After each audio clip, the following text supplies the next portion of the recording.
Hey guys, how's it going? Today I'm going to be trying out every single effect in the Insta360 One R shot lab. Now, if you didn't know, the Insta360 One R is capable of shooting some really cool effects. All you need for any of these effects is a Insta360 One R camera, a mini tripod, and an invisible selfie stick. For every effect, there's a short tutorial telling you exactly how to shoot and what to do. If you shoot in the way that it describes, then all you need to do is select the effect and it will automatically be created in the app. Now, I'm going to try every single one of these and see, one, how easy they are to actually shoot, how easy they are to edit, and if they actually work, and if they're actually worth using. Now let's start with the first one on the list, and that is Clone Trail. This is the newest effect added recently to the Insta360 One R app, and this is actually my favorite effect, and it's the easiest one to create. Like I said, I'm not going to go into huge detail about how to shoot these effects because the app literally describes in much better detail than I would with a video tutorial for every single effect. So I'm just going to go into actually editing it, showing you exactly how it's done and whether it turns out well. All you need to do is select the relevant shot that you want to create this effect for. So that will be this one for me. The first thing you need to do for Clone Trail is use the Insta360 One R app's really awesome tracking feature, which basically tracks you as you move around. So this tells the app where you're going to be and it will allow the camera to follow you, and then the camera will create these clones in the direction that you're moving. So once you've done that, you just need to tap on yourself and it will automatically track you. I think this is a really awesome feature of this app. Select the clone density, and that is basically how often these clones appear. You can go into reverse if you prefer, so that would mean basically you running into your clones as opposed to the other way around, and you can also adjust the speed. Now this effect is actually really awesome. I think it's very easy to create, very easy for Instagram and TikTok and that kind of thing. It's a very cool effect. Everyone's asking me how I do it from people who don't know 360 cameras, so this is something you should definitely try.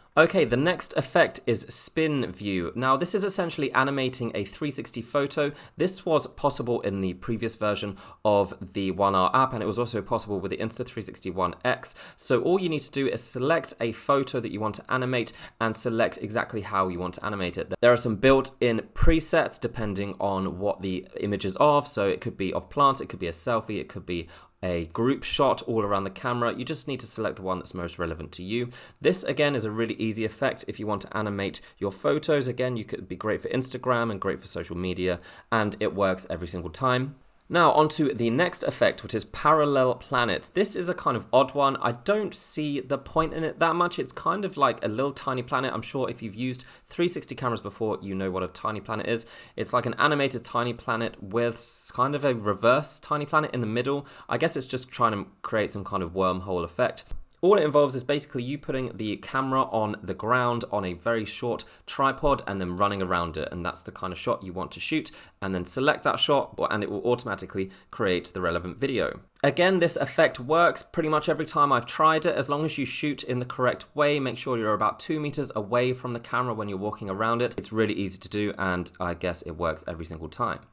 Okay, on to the next shot lab effect, which is stop motion. So this is obviously trying to emulate the stop motion shooting style, which would require a lot of effort and a lot of moving, shooting, where this is all done using one video. Now, this is also slightly harder to shoot. You need to hold the camera in a certain position that it's showing your whole body. You need to walk in pretty much a straight line. There are some tricks to it. I have found it doesn't work every single time with me. In fact, I only managed to get 1 or 2 shots where it worked for more than about 10 seconds. But if you do manage to position the camera correctly, then the app will detect your motion and it will create this stop motion effect where it kind of looks like you're floating on the ground. I mean, it's kind of a unique effect. I guess it looks quite cool. Again, a little bit gimmicky. I only managed to get about 8 or so seconds of footage, so maybe that's my fault, but it does require a little bit of practice. The next effect is Dolly Zoom. To shoot this kind of video, all you need to do is find something that's quite prominent, a prominent object or a person with a lot of clear space and background behind it.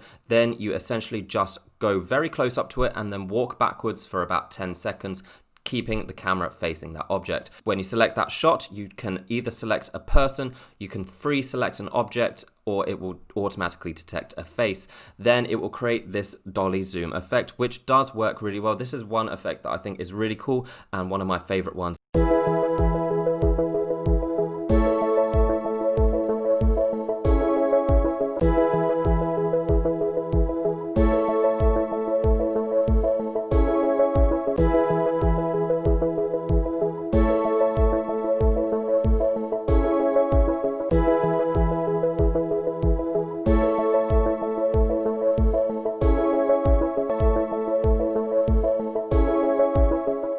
The next effect is auto time shift. This fast motion effect, which almost looks like it's shot with multiple cameras or like a film crew or something, I think it's really awesome. The auto time shift is supposed to make it a lot easier to create these kind of videos by automatically detecting the most interesting parts of the video. So when you select the relevant clip that you've shot for a time shift, it will apply fast motion, slow motion, it will move the camera automatically, it will try and select things that it thinks are prominent in your video.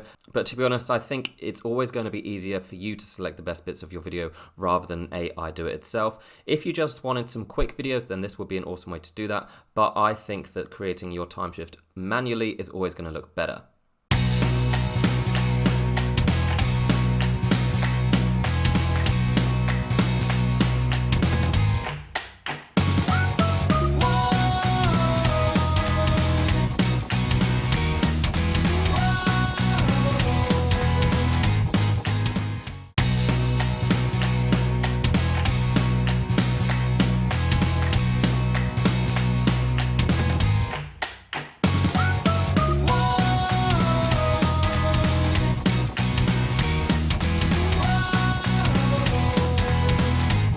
Okay, so I did say that I was going to try every single effect in ShotLab, but that was a little bit of a lie because I didn't try the bullet time mix, mostly because I don't have the relevant selfie stick for it. Also, I just really don't like bullet times. I know this is something that some people like to do. I just think it looks kind of weird, and I really don't like spinning my camera around in the middle of various places in the city I live in. And I'm also not able to do star lapse because, again, I live in a big city. I was shooting in the day. I would literally have to travel about 4 hours into the middle of nowhere to be able to do this. But I did try everything else, so let's go on to the last few effects.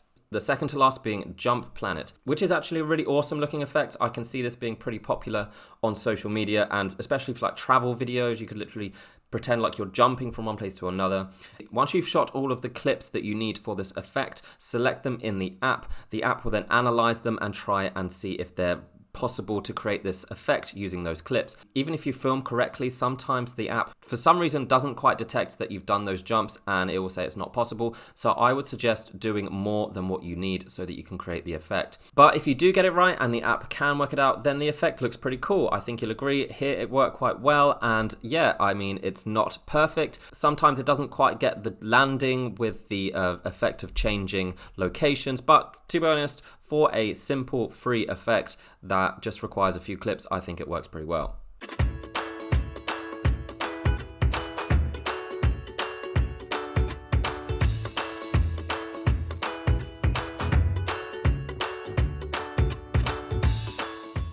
Now onto time flip, which is again another quite interesting effect, especially for travel vlogs. It would be a great B-roll if you wanted to show some awesome places you've been to. This does require some pretty specific filming motions. You need that invisible selfie stick. You need to be against a flat surface. You need to spin the camera around in front of you. Again, the app will show you exactly what you need to do.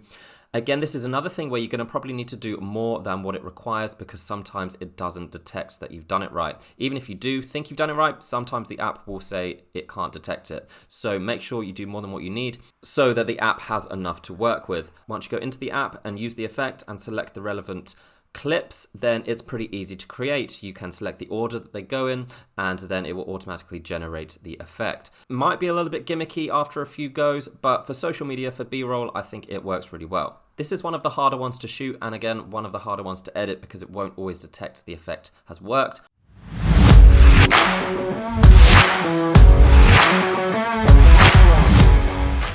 Okay, the final effect is Roll Planet, which is pretty much the same as one of the other ones that I showed you, the Parallel Planet. You shoot in exactly the same way, and it's almost the same effect, but it doesn't have this weird thing in the middle. So again, all you need to do is select a clip where you have walked around your camera in a kind of circular motion, and it will create this tiny planet effect where it will roll the planet around. People seem to like these once they see it for the first time, and then it gets a bit boring after that. So yeah, I'd use it sparingly, but it works every single time. It's a very simple effect, and the app automatically does it. So guys, that's it. I hope you found that useful. That is every effect in the Shot Lab, and from what I can tell, they all work pretty well as long as you shoot in the way that it describes. Let me know what your favorite effect is. Let me know which one you would be trying the most. I think this is one of the cool little things about this camera. It does provide some fun kind of shooting modes. It doesn't have to be always complicated. It is all automatic. So it doesn't work 100% of the time, maybe 80% if you take into consideration all of the effects. But that's pretty good for a free app, and it does add some value to the camera. If you didn't have the Insta360 One R and this video has maybe convinced you to try it out or buy it, then it is actually on sale now. So check the link in the description and you should be able to see that it's about 10% off of the usual price. Should you get the camera just because of these? No, because some of them are a bit gimmicky and some of them are a bit repetitive, but all in all, I think it's a decent job from Insta360 and it does kind of put them ahead of the competition. Okay guys, that is it. I hope you've enjoyed that, and if you want some more tutorials and some more 360 camera content, then subscribe because I will be bringing you much more. Check out my Instagram to see some of these effects in action in the future. I've shot a lot more when I was out shooting these, so you can see some of my favorite ones on my Instagram. But until next time, I will see you around. Bye.